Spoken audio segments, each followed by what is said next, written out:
This morning I'm going to begin my Week 7 Task 2 assignment.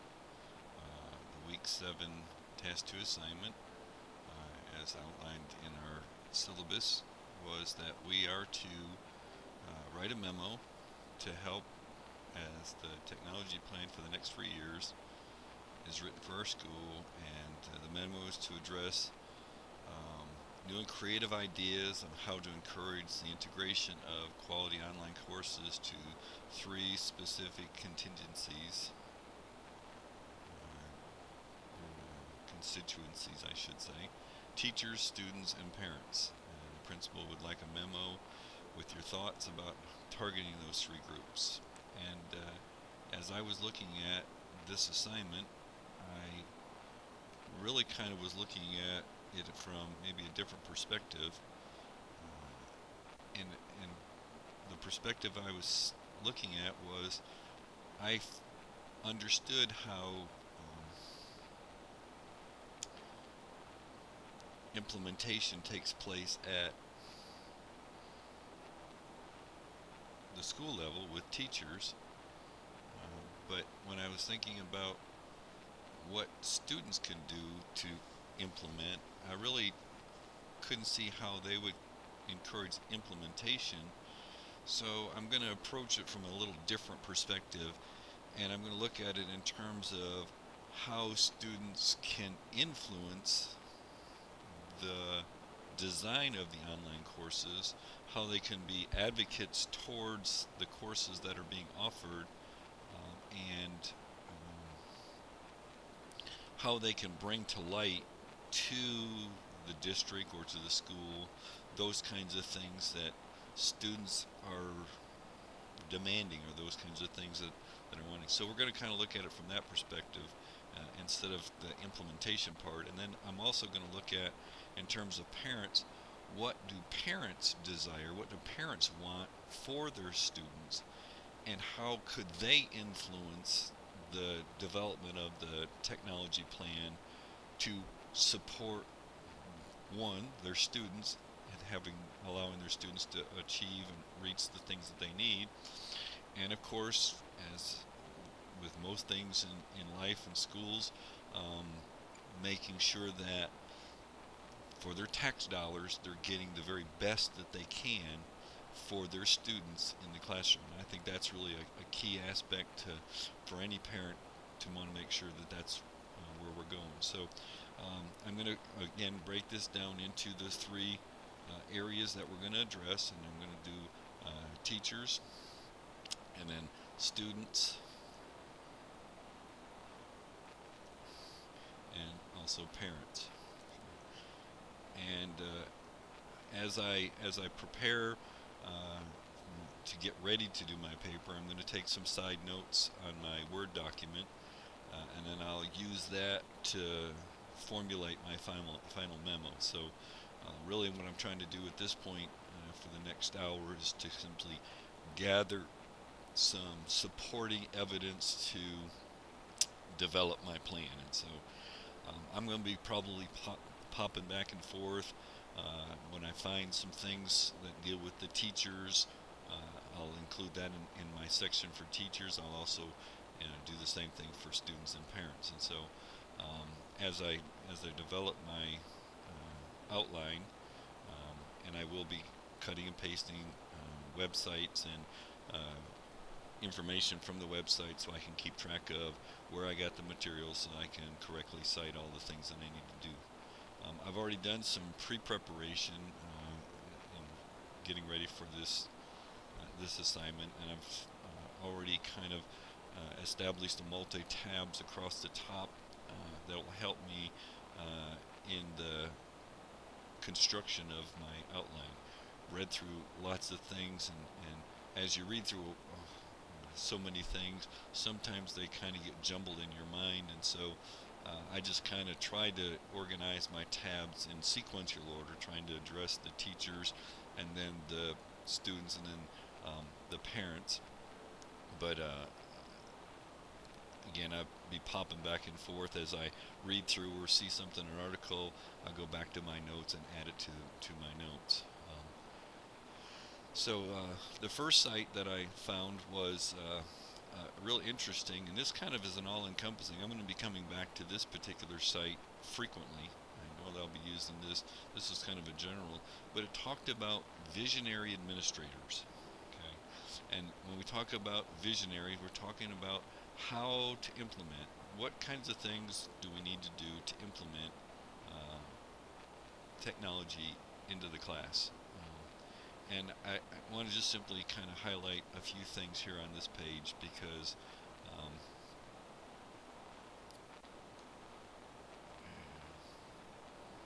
let me slow this down so I can read it here and still take some notes over here. All right. Technology management involves a business service, a core instructional service that technology at the technology level at the school districts. And it says visionary administrators were more likely to select 21st century skills into the curriculum, and that visionary administrators were the only group more likely to self-rate technology as more advanced than their peers. There are some folks out there that just don't believe that technology is the direction we need to go or should go. But these visionary administrators are thinking about innovative ways to incorporate an effective plan for implementing online courses into the schools.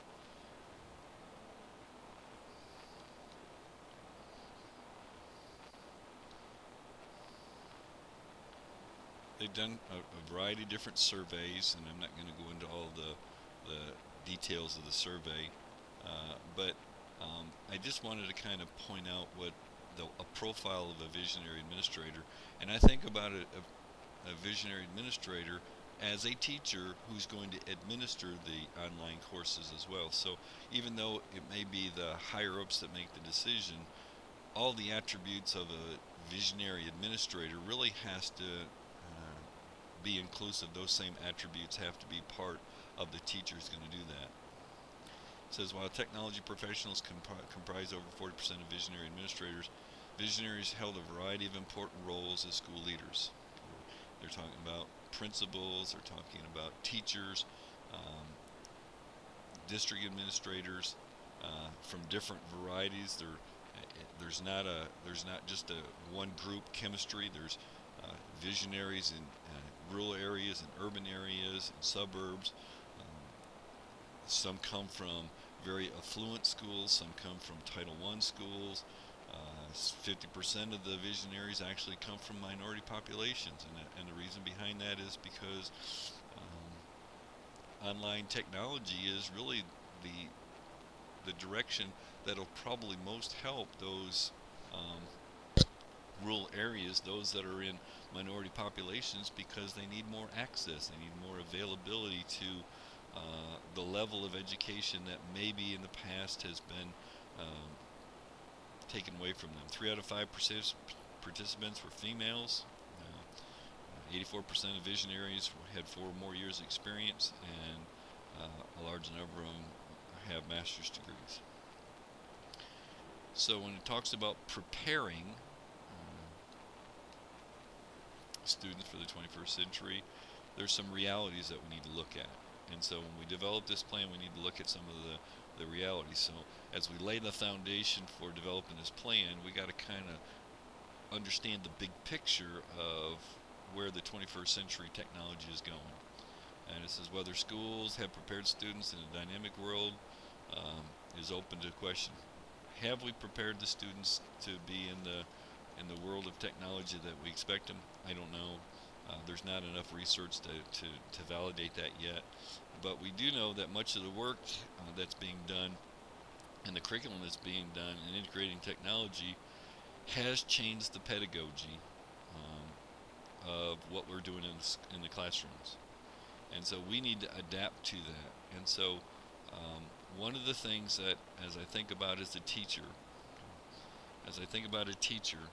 in order to be able to do that, essential training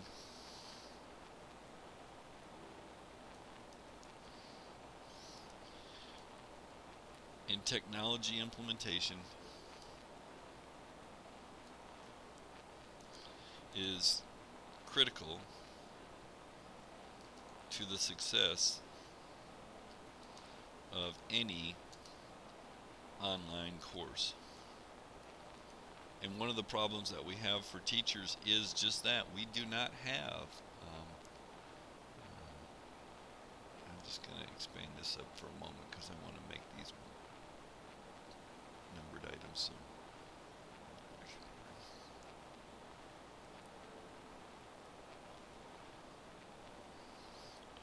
So I'm trying to do my.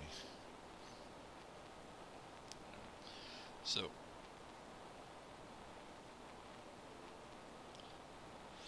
one of the things our technology plan must include, it must include some kind of training, innovative training to our teachers in the implementation of online courses. Without that training, without that confidence, teachers are not going to be successful in doing the things they need to do to reach their students. Um, Says we focus on the learning skills of the kids. The kids need to be developed, but the teachers also need to be developed. And so, one of the plans that we need to include in our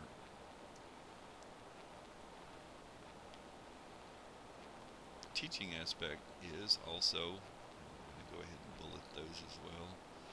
And while I'm in here, I'm just going to go ahead and set my page up for that as well.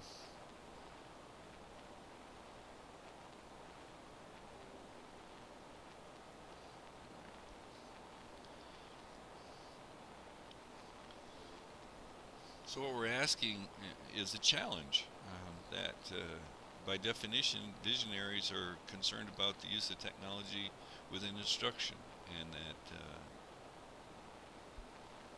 to have effective instructional material, school site visionary administrators express concern about that achieving that level. So um, teachers need to have that training.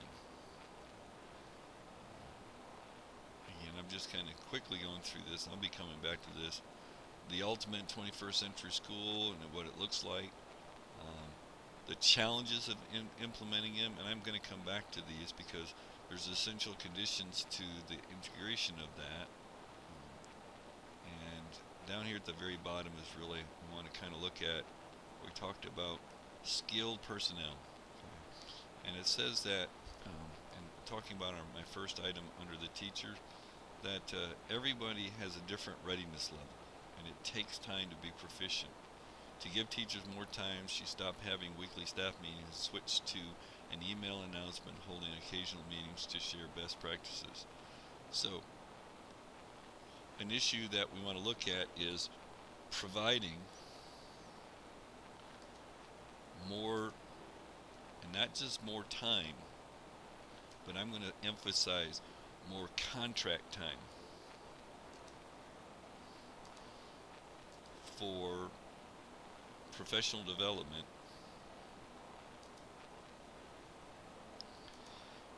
in learning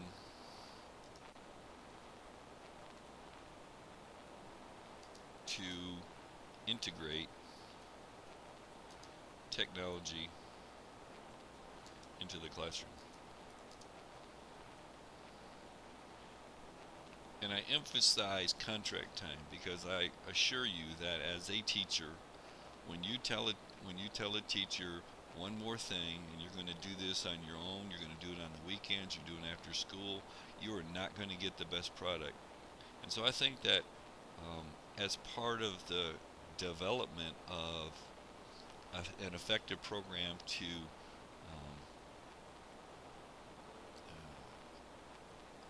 have the implementation and the integration of technology, teachers are going to have to feel like they're being paid for it. If you pay them for it as part of their contract time, it's going to give them the mindset it is important. It's important enough for you to take the time to pay them for that. So if you're not going to do it on contract time, then I'll add to this stipend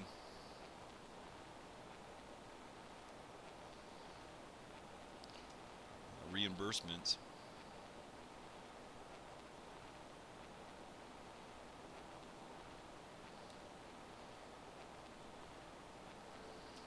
should be considered.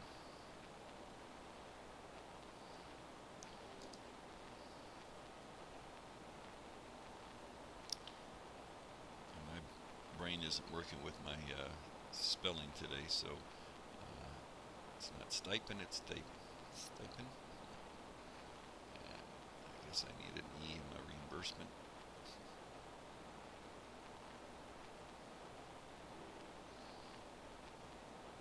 And a space here. I'm sorry, I can't. I said before that those little red things, red arrows, typing errors just drive me crazy. In addition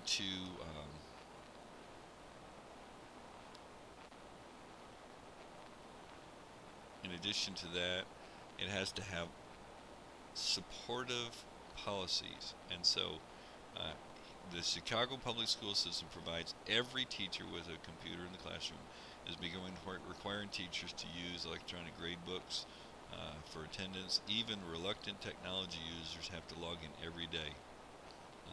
And so there needs to be, as part of the technology plan, evidence. And I'm going to add to that, actually, trackable evidence.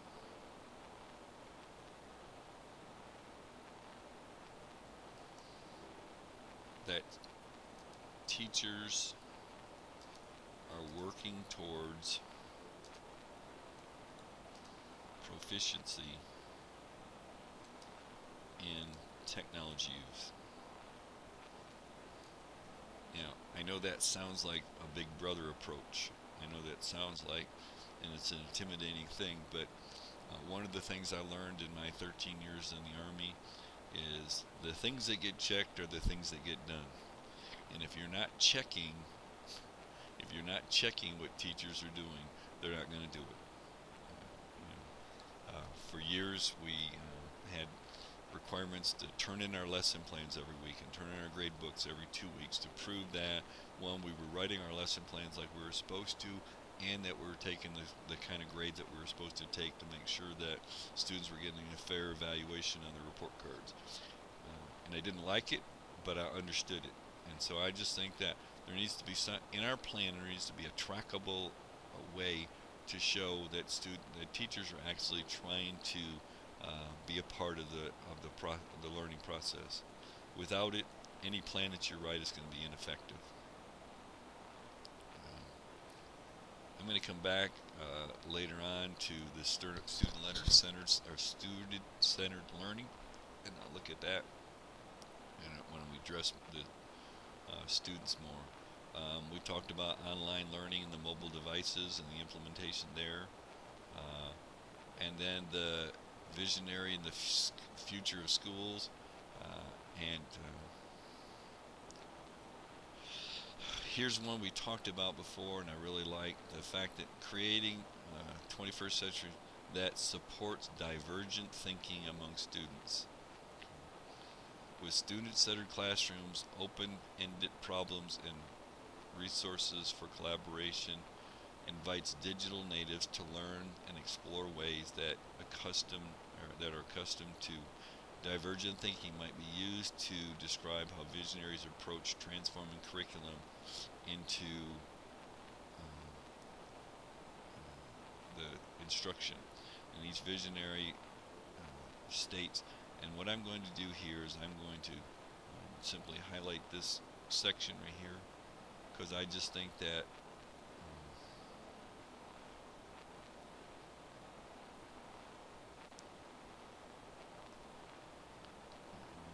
copy this, paste it up here as part of my notes.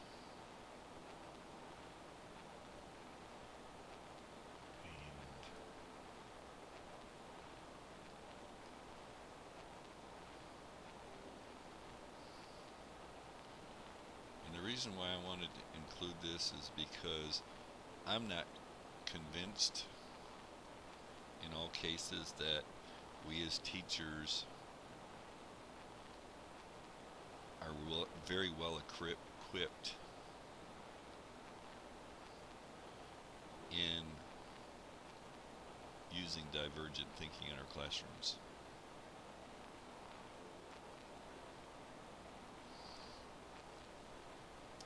So I'm going to come back to that again later.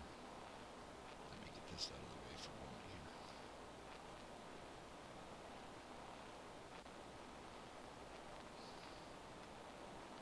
Come back to my article. And then there's, in the article, it goes through about 5 or 6 different visionary administrators, their roles and what they do. We'll come back to that possibly later. But we're going to come back and focus back on the teacher. And again, I found this site from Carnegie Mellon University, and it's talking about the design and teach of a course, how you design a course and how you teach a course. And I'm not going to go into all the specifics of the how to design it. I think that probably our end instruction, our end course in our master's program is going to be aligned to something like this. So I'm definitely going to keep this one in my bookmark. I'm going to add that right now before I forget, because I haven't done that yet. So let me take care of an administrative thing, so I'll have it for my future, because I think I'm going to use this again. But I want to focus particularly on the teaching of the course and managing the course, and right here when we talk about access to effectiveness and student learning, because this is the aspect that I think that we as the teacher, the plan for the teachers needs to be in place. And so the assessment of learning can be achieved in 2 ways: complementary and overlapping activities. And so the plan has to have, teachers need to have that's again training, I guess is lack of training in developing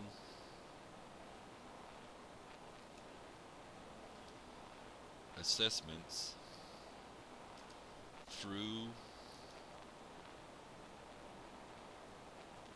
online contact as well as face-to-face contact. And what I mean by that is, if you're going to develop an online class and it's supposed to be designed for people to be able to have flexibility in their schedule, I talked about that in my first segment earlier. If I have that flexibility, I should be able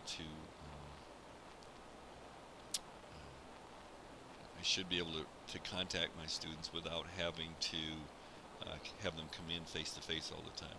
So I think that needs to be in place. So our technology plan has to provide that. There's a student self-assessment, and then in the plan there needs to be a method of assessing your own teaching practices. And so self-assessment, I'm going to add to that regular.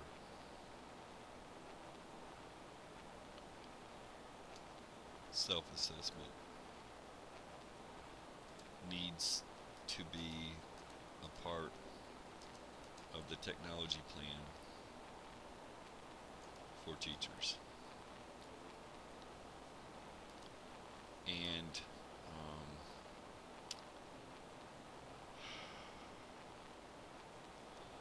trying to think of the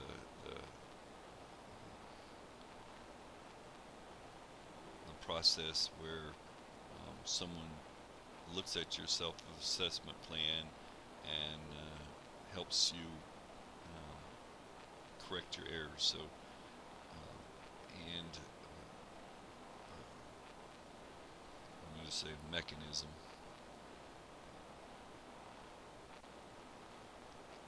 in place for someone else to critique and help adjust teaching strategies. I don't know if that makes sense, but I think that what I'm talking about here is that if you're gonna, teachers need to be able to do a self-assessment, and they're going to be able to. If it's a self-assessment, they're going to say, "This is what I'm doing. This is what I'm not doing," but they may not know what to do with that. So in the plan, in order for them to be encouraged to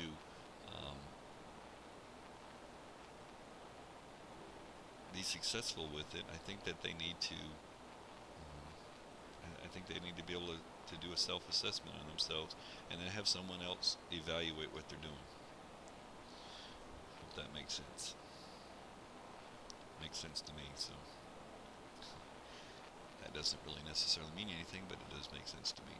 Again, I want to go back and just kind of remind us that we're trying to encourage the integration of online classes, and the way we do that, if we're going to encourage that, we're going to, for teachers, and I'm going to kind of stop here. I'm going to maybe focus on other areas for just a few minutes, but just a quick summary. Essential training and technology implementation is critical, so we need to have the training. We need to have contract time for professional development to integrate that, and if we have to reimburse our teachers to do that, it shows that it's important, so our plan needs to do that. There needs to be some kind of trackable evidence that our teachers are actually working towards proficiency and not just simply avoid the issue. I think that's what's happening in a lot of situations now. Development in assessing online learning, not only online but face-to-face. We're comfortable with face-to-face, but we need to figure out how to do that without having to make face-to-face contact with our students. And then we need to do a regular self-assessment, and then we need to have someone help us through our self-assessments to adjust and modify what we're doing to become more effective in that integration of the technology we're trying to achieve. All right. I'm going to come to my next area, and this was one of my favorites. Oh, I better come back here. I'm going to go ahead and at this point in time add this site, even though I didn't necessarily quote anything specifically from it, so I have the resource available. And I'll also be using some information from here, so I'm going to go ahead and copy that as well.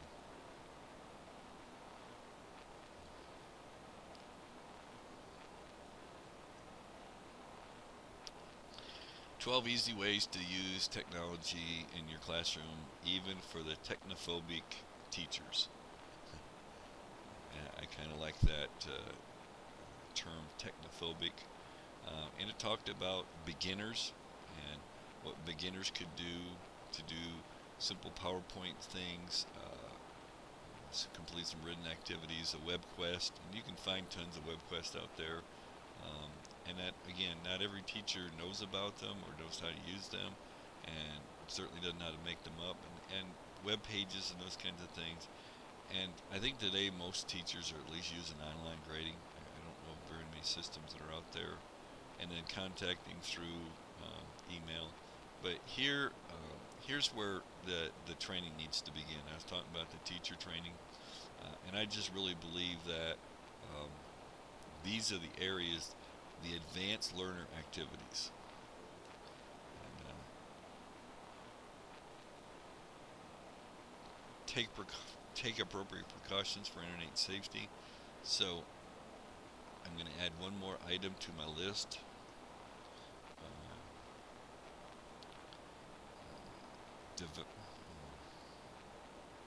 Teach teachers about internet safety so they can teach the students. So if you're going to implement the program, you're going to implement the system, you're going to have to make sure you've got the adequate training to do that. Again, let's come back here. And I'm not going to, I'm just going to kind of create a blog, listen to or create a podcast.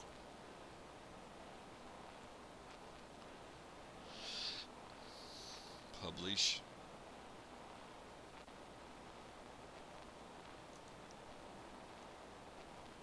Student work.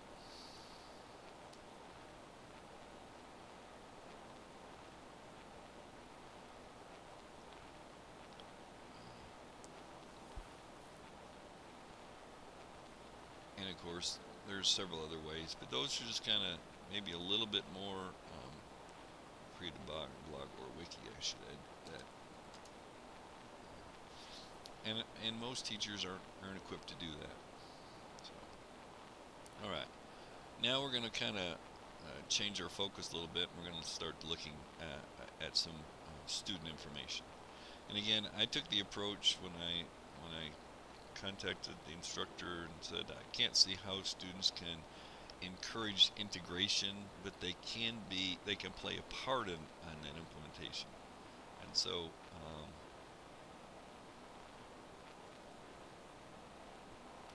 come back to this site. That's also one for teachers, but at this point in time I want to kind of move along to our students.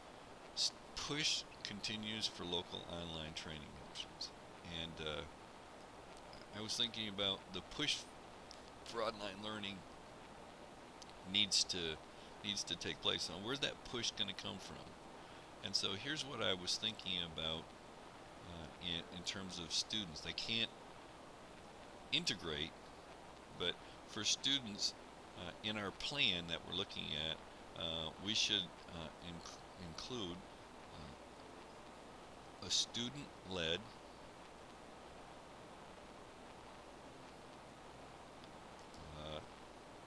advocacy group,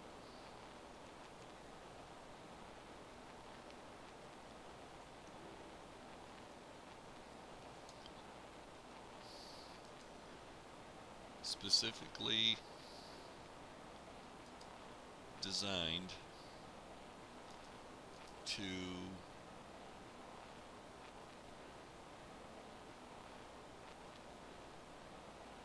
draw attention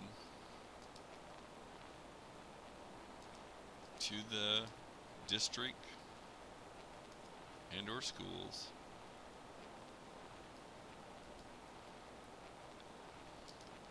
on the type of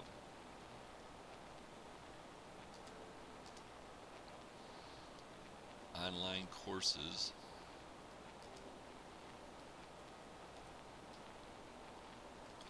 students desire and or need for their future.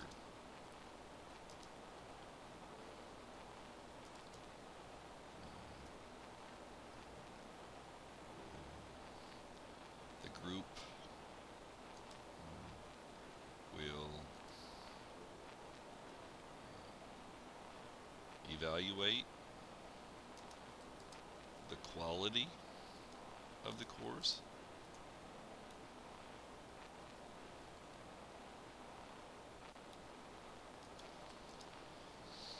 the need for the course, and whether they feel the course is actually equipping them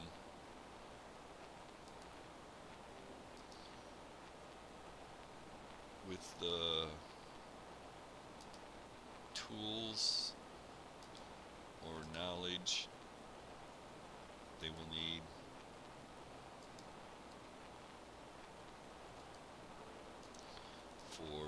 college, and beyond.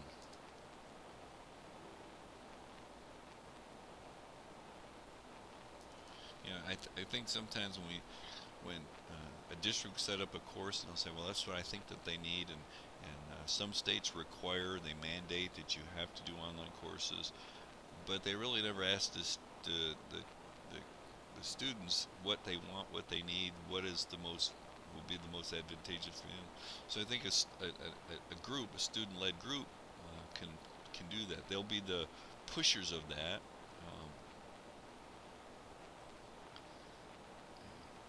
In this article, it talks about she expects that Jen Hester that a number of online courses available are going to expand greatly in the next couple of years.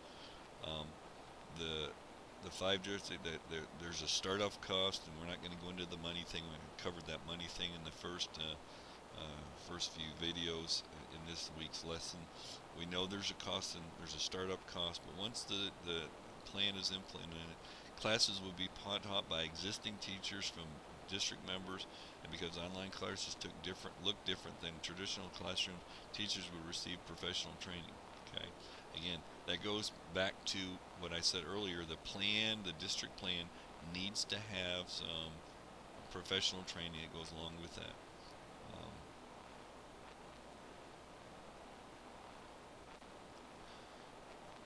Here's students will from each member will have a member's district will have an opportunity to enroll in the courses, and they will provide guidelines for the the taking the courses, and so I think that once the school decides they're going to develop it, there needs to be some kind of student-led. And so here's what I did. I typed in student wanting more online courses available. So the thought process behind it was what classes did they want available. Also in my search, when I said that students were pushing for more online classes, not just that government, but there's a push is on for online streaming. And I looked at this article from the Deseret News, and I think this is actually an organization out of Utah, and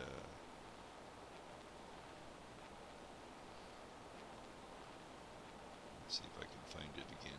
I read it earlier.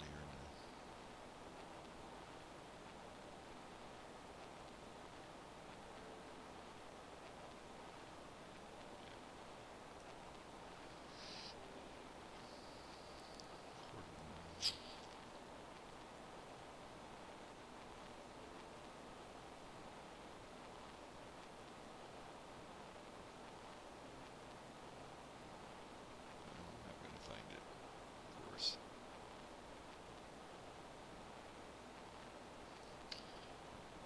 I thought it was in that article, but I guess I must have read too many.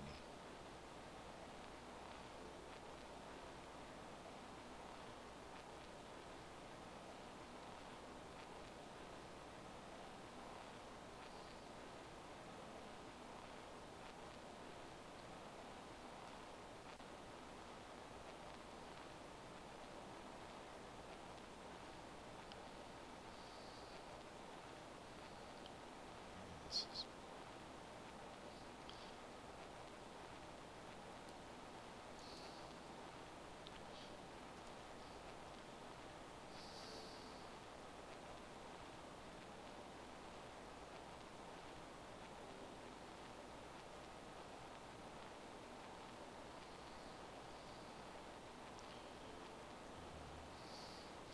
Of course, there's always concern about.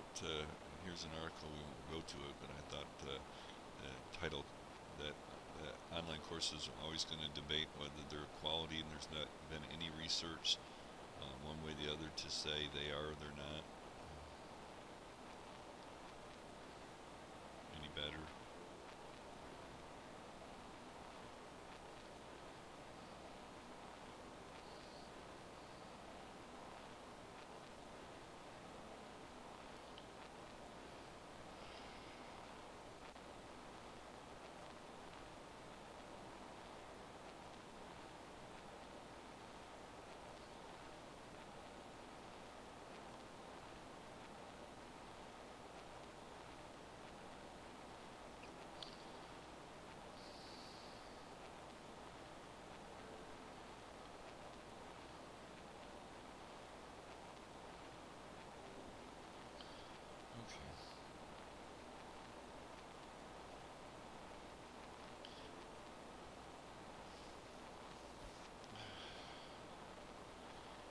frustrated when I've read something before and now I can't find it again.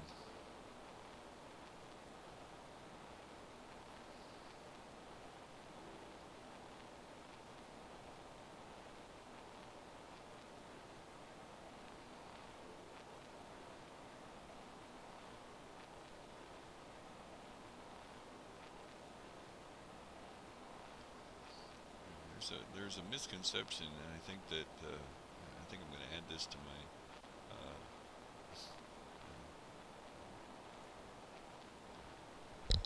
for the students. They need to. This group needs to convince districts that they are not simply looking for ways to get course credit. You know, there's as I read through this article, and I kind of saw a couple of spots here. As you read through the article, it talks about the misconception that people are trying to save money. They're just trying to do it for.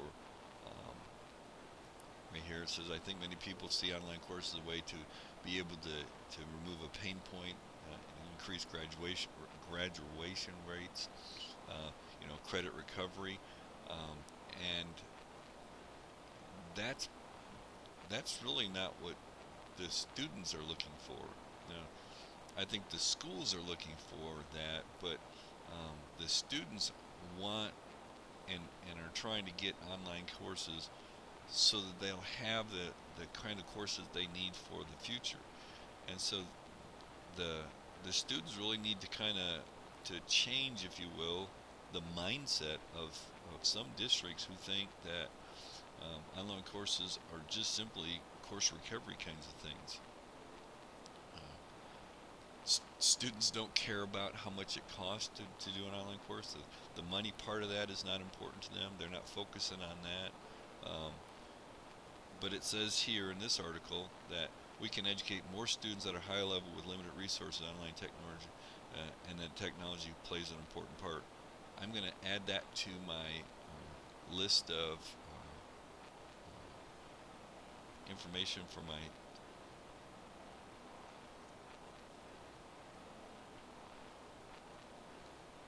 under the student portion, because I believe the role is that students have to convince, they have to play an active role in convincing the powers to be, and that it's not about course recovery. That's not what students are looking for.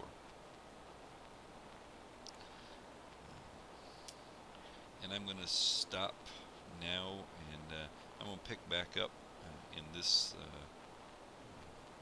with it in this line of thought after I take a short break.